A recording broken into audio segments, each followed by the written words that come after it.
We can still get power using this engine. We can get power in any movement. To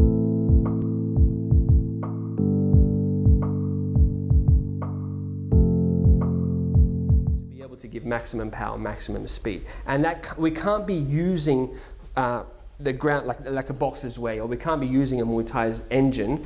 And if you mix the two, you're always, in my opinion, you're always going to lose. That's why Wing Chun is getting smashed in all these MMA challenge fights these days, because they're doing Wing Chun and either they do something like this, which is just very silly, you know, to fight lack of movement, no mobility, and sort of linear compared to someone that's free to move, or the Wing Chun person just starts to, after this doesn't work, they just start to put their head down and go like that. So, you know, so both of them are incorrect.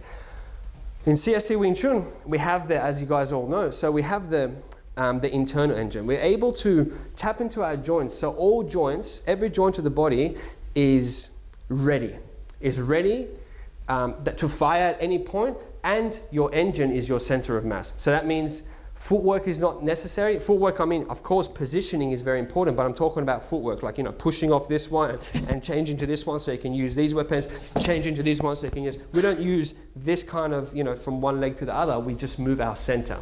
We can all agree that if you can tap into your center of mass, every object has to deal with gravity, and every object has a center of mass.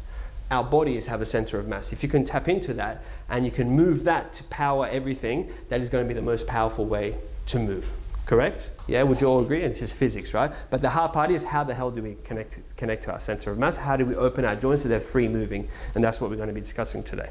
Okay? So, what I want you guys to do, the first exercise we'll do is, you can choose a Wing Chun stance, that's completely fine, or you can choose, again, I'm not saying this is bad to do in a fight, right? But personally, I wouldn't do that. Sigong didn't do that. I asked Sigong, what was your stance? He said, oh, I just went like this. What was your gut? So, just like that.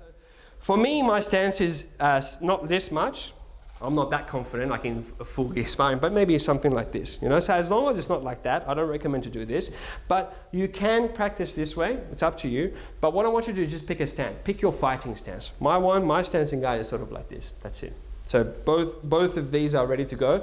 Sometimes I keep one behind, you know, if we're sort of inspiring, whatever, like that. This is okay for me, so if one's behind, but I don't do this, sort of this, when I'm full side on, okay? It's because then it requires a different system, a different set of principles to be able to use like this. We can still get power using this engine. We can get power in any movement, be it holding a baby, be it hiking, be it whatever, because it's just tapping into your skeleton in a good way, right?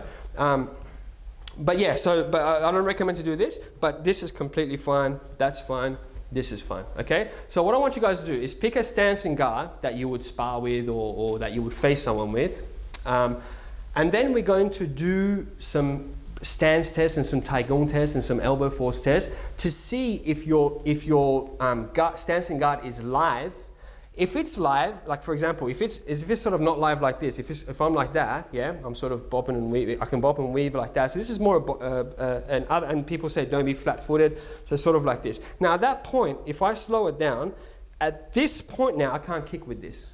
I can, right? Because I'm going back, forward. As I go back, I can now shoot off from the back one. Go like that. Now, if I want to come back, that's good because my weight is here. I can come back here. So, but you've got to time it right according to what you're hitting, and means there are moments in time with that kind of stance that there is that all four limbs can't go, right? Whereas in Wing Chun, we want to have it that all four limbs are geared to go at any point in time. Even in Silam Tao, we're standing like that. All four limbs are from the Silam Tao stance. You can still kick. These are ready to go. Even this is ready to go. So that's what we're getting, that holisticness, right? We want to take that into a stance in guard. If I'm like this and I want to get a powerful shot, I will have to use some kind of, and some people say, yeah, boxers, or other martial arts, some Wing Chun people say, other martial arts are not efficient because they telegraph their movements too much.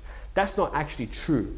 A good boxing coach wouldn't say to go like that. That's just a haymaker. That's a pub brawler. You know, that's just going like that. A good boxer is very, very sharp, but still, it does require, that kind of strike does require some kind of momentum. Like if I was going to kick, you know, from here, I'm not going to kick you, but if I was to kick like from here, I'll go, you know, like that. That would be a good kick, but it requires momentum. So at that point, or like this is a better way of saying it. If I'm like this, one like that, this will be a good punch, you know, like that, that's a good punch. And you can follow up with other stuff. But at that point now, if you push my shoulder as I'm gonna hit, yeah, if you take that away, majority of the power is gone. So when you use momentum build-up way of power, of striking, it's very powerful at the end, because I'm aiming to hit his face. At the end here, that's where the maximum power is gonna be. But halfway, it won't be as powerful, right?